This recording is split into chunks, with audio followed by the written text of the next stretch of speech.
Magandang araw mga idol Luzon, Visayas at Mindanao at sa ating mga kababayang OFW sa ating pong mga kabisnes at mga kapapi.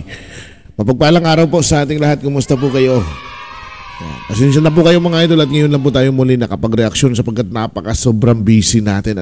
At syempre, ang ating pong bibigyan ng reaksyon ngayon ay ito pong kasalukuyang sitwasyon na buhay ni Bong na kung saan ay hindi na tila maiiwasan na papunta na nga ba ito sa usaping kasalan. Ayan. Matatandaan po natin mga idol na nagkausap nga po si Bong at ang kanyang nanay at si Jinky. At pinakilala na nga itong si Bong. At talaga namang tuwan-tuwa naman din ang kanyang nanay at butong-buto naman kay Bong. Yun nga lang mga idol, pupunta si Bong at ang kabisnes sa lugar nila Jinky. Napag-alaman natin na ang lugar nila Jinky ay nasa Daram Eastern Samar.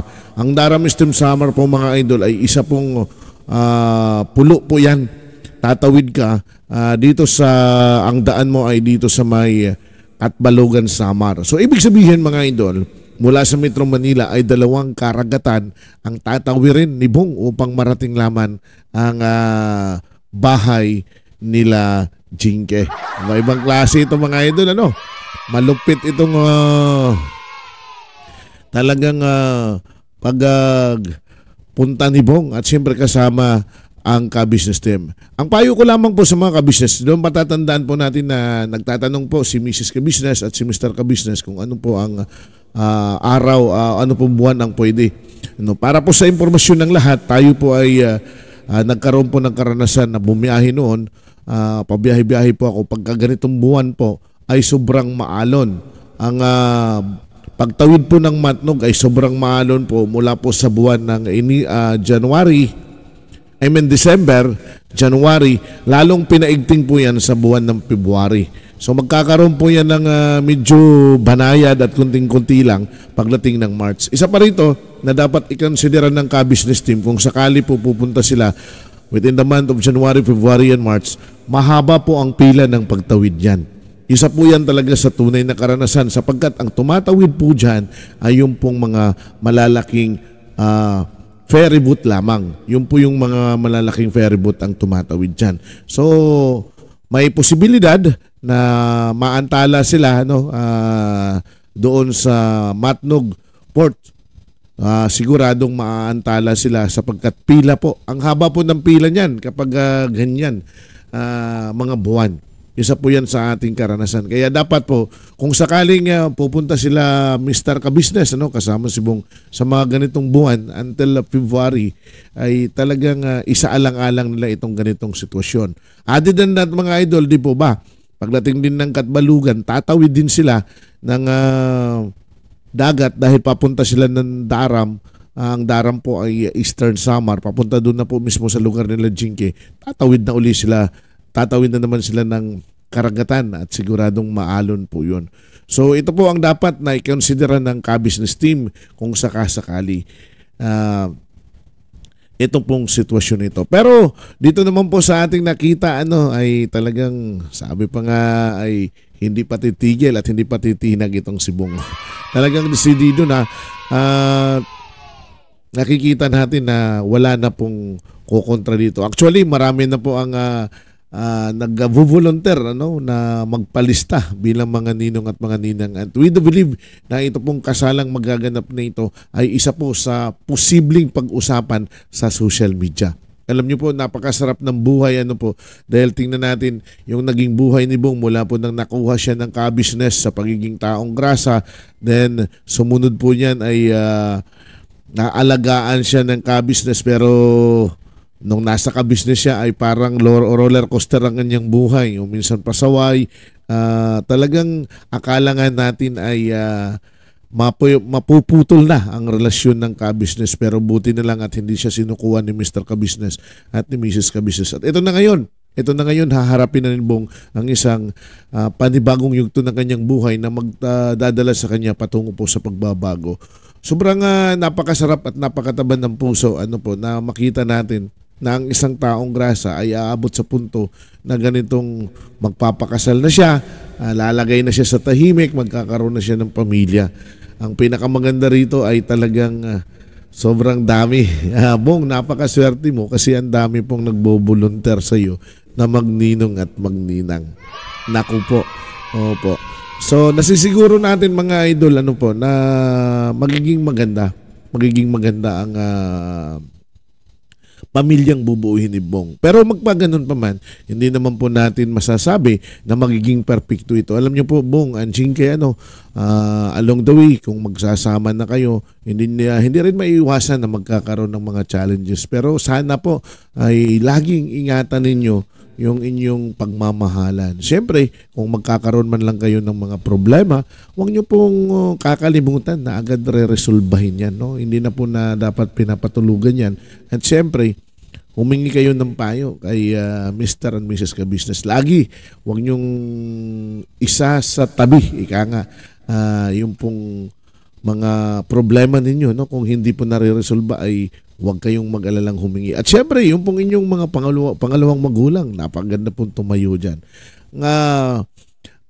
Isa pa rin po sa may papayo natin kay Jinky, yung pong mga taong nakikipagkaibigan kay Jinky. Sana Jinky, habang papalapit po ang kasal ninyo ni Bong at pinaplano ninyo ang kasal ni Bong, ay iiwasan mo.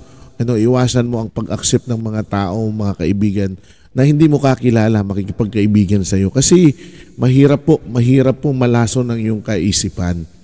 Mahirap pong malason ang inyong kamalayan. Alam niyo po, karaniwang nangyayari, siyempre, hindi natin alam ang totoong intensyon at hangarin ng mga taong lumalapit sa iyo. Tandaan mo, sa panahon ngayon, marami po naman ang maiinggit sa sitwasyon ninyo dahil ikaw ang napili ni Bong. Ikaw ang bibigyan ng pagkakataon na, kumbaga, bubuuhin ni Bong ang kanyang pangarap na pamilya mula sa iyo. At talagang maniwala ka po, marami po talaga siguro ang mayroong nanghihinayang, di po ba, sa mga ganitong klaseng buhay. Dahil alam naman natin na talagang pagdating sa kasiguruhan sa pamilya, maswerte ang mapapangasawa ni Bong. Kaya lang, kailangan natin na ipagdasal sila na maging maayos naman po ang kanilang pagsasama. At syempre, importante dyan, Bong and Jinky, huwag niyo pong kalilimutan na isentro ninyo ang Diyos. Kita niyo naman si Mr. Ka-Business. Tulad ng sinasabi natin, ang pagdating ni Bong Ka-Business ay meron tinatawag na divine intervention at laging binantayan siya ni Ka-Business. It is because si Ka-Business ay madasaling tao. At yan po ang huwag niyong kalilimutan. Dapat po isentro po natin sa alin man nating mga plano sa buhay bilang mag-asawa ang Panginoong Diyos. Importante po yun.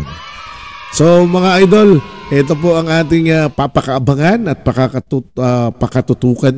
Again, para po sa kaliwanagan kay Mr. Ka-Business, kay Mrs. Ka-Business, information lang na gusto kong ibigay sa inyo. Yan po yung magiging sitwasyon po ng Matnog Sorsogon. So kung sakali po ay